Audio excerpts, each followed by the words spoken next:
what he says here, look for the life-giving power of the Spirit through your union with Christ. What? To come in and to change and to motivate.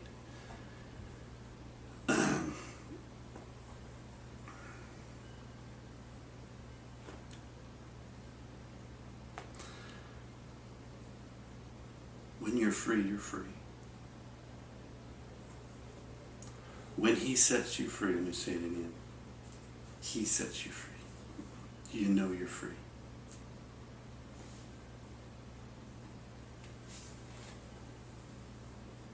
You say you're battling with something, and you're in a situation, you're continually battling, or this thought keeps popping up and popping up. You haven't been set free yet. When he comes in and sets you free, you are set free. You wake up and it's not there. I'm not saying that the flesh will not make a play some point later in life or later on down the road. When you're free, you're free. You know you're free. You don't feel the effects anymore.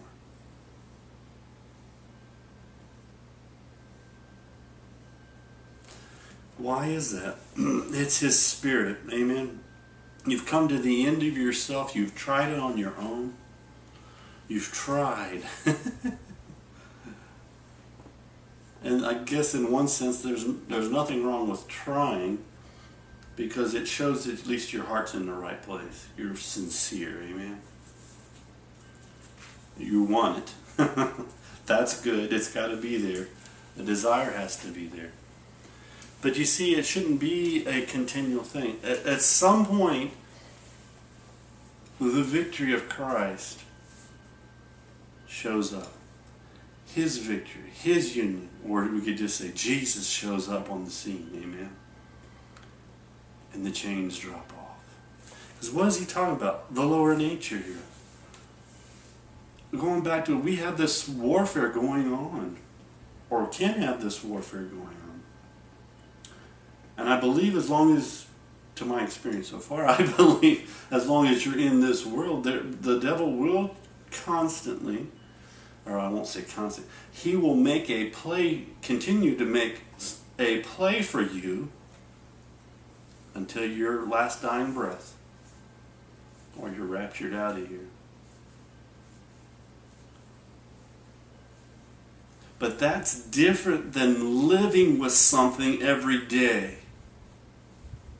Living with something every day. Living with a constant battle every day. At some point, the victory should come about. At some point, Jesus' life should be manifested. His love, or whatever it is, to take out that which the flesh is planted. Or we could say that which life, the devil, through whatever means, experiences.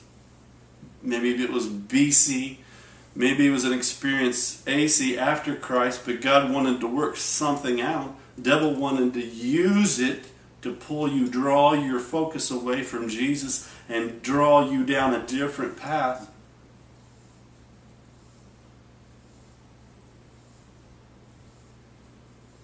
But in those times, if you'll look to the Spirit of God, that's what he said. What is it? It's the life-giving power of the Spirit. What overcomes the flesh anyways? It has to be something greater than the flesh. And what is greater, or who is greater than the flesh? Is it not the Spirit of God?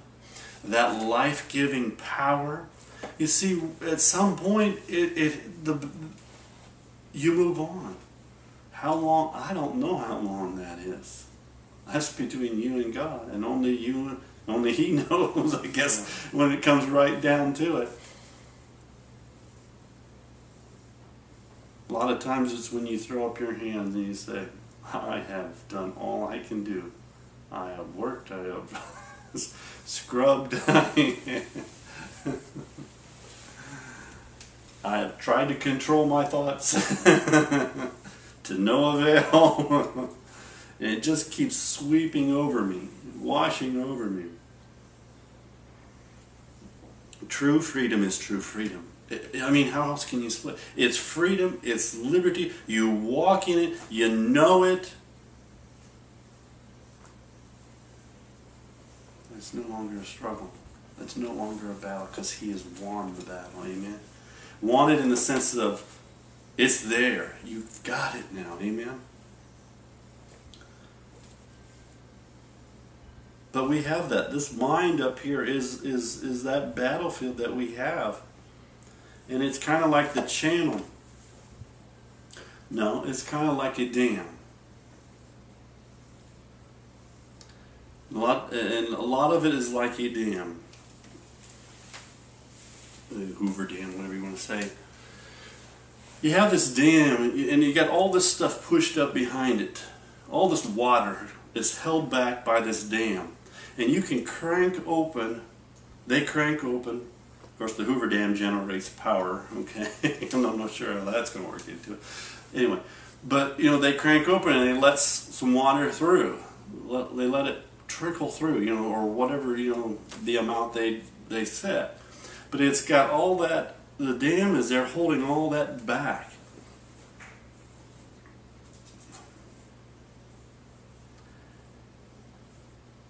And you could turn this either way. You could say, well, the dam is the flesh. The lower nature, if you don't like the flesh. Holding back what? The Spirit of God in your life. It holds it back. It lets it, you let it trickle, you have control of the gate and you open the gate so much. Oh, that's I better throw that down. And so we let a little bit of Jesus out. We let a little bit of the life of Christ. We let a little bit of the Word take hold. We live a little bit of the Word or His life, His way, His truth, His life. A little bit of the victory. A little bit of the freedom. Oh, that's all I can handle.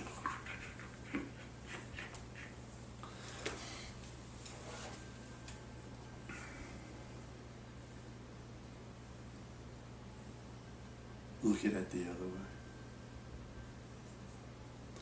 Open the floodgates up. Take the dynamite and blow up the dam. And just let 100%, let it all flow. Let all of the Spirit of God flow into your life. Guess what? You think about everything that's down, all those poor things, all those poor shacks and shanties and all that stuff that's been built up downstream. All those houses, and whether they're on $1 million house or a shack made out of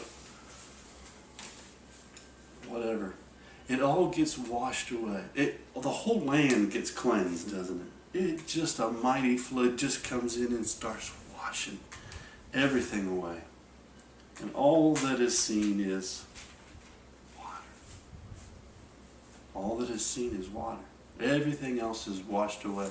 Wouldn't you like that, to have the Spirit of God just crank open the floodgates, blow up the dam, and let 100% of the Spirit of God just come rushing through your life, and so that there's nothing left. All the old, no, not that word, all the old buildings and things that the flesh has built, and all the fears and doubts and the unbeliefs and all the stuff, the prior BC stuff and the stuff you've experienced after AC, after Christ entered your life.